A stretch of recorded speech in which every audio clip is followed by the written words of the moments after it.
আসসালামু আলাইকুম।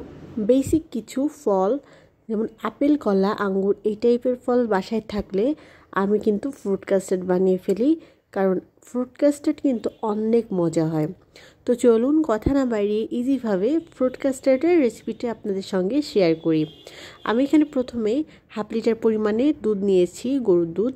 এটাকে হালকা জাল করে চিনি দিয়ে দেব, 2 টেবিল চামচ পরিমাণে চিনি দিয়ে দেব। একটু ভালো করে মিক্সড করে নিচ্ছি।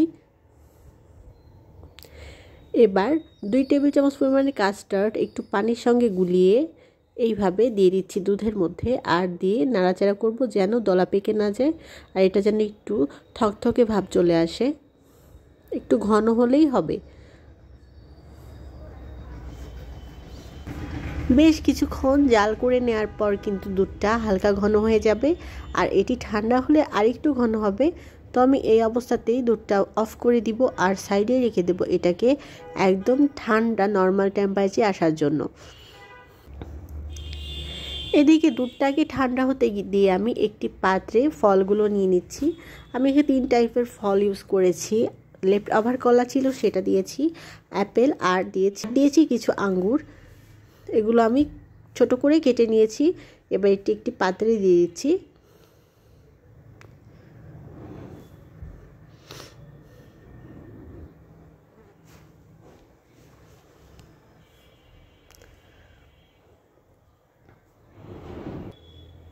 পাত্রে ফলগুলো নিয়ে এবার আমি ঠান্ডা হয়ে থাকা সেই কাস্টার্ডটা দিয়ে দিচ্ছি।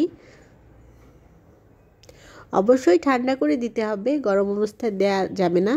এবার আমি এটাকে ফলের সঙ্গে মিক্সড করে নিচ্ছি।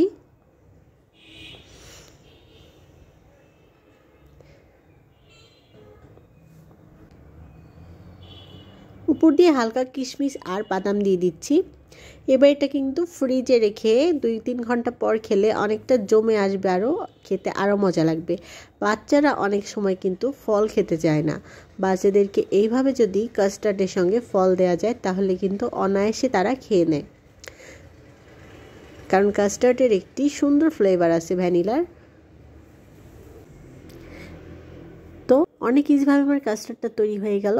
আশা করি আপনার ভালো লেগেছে। আল্লাহ হাফেজ।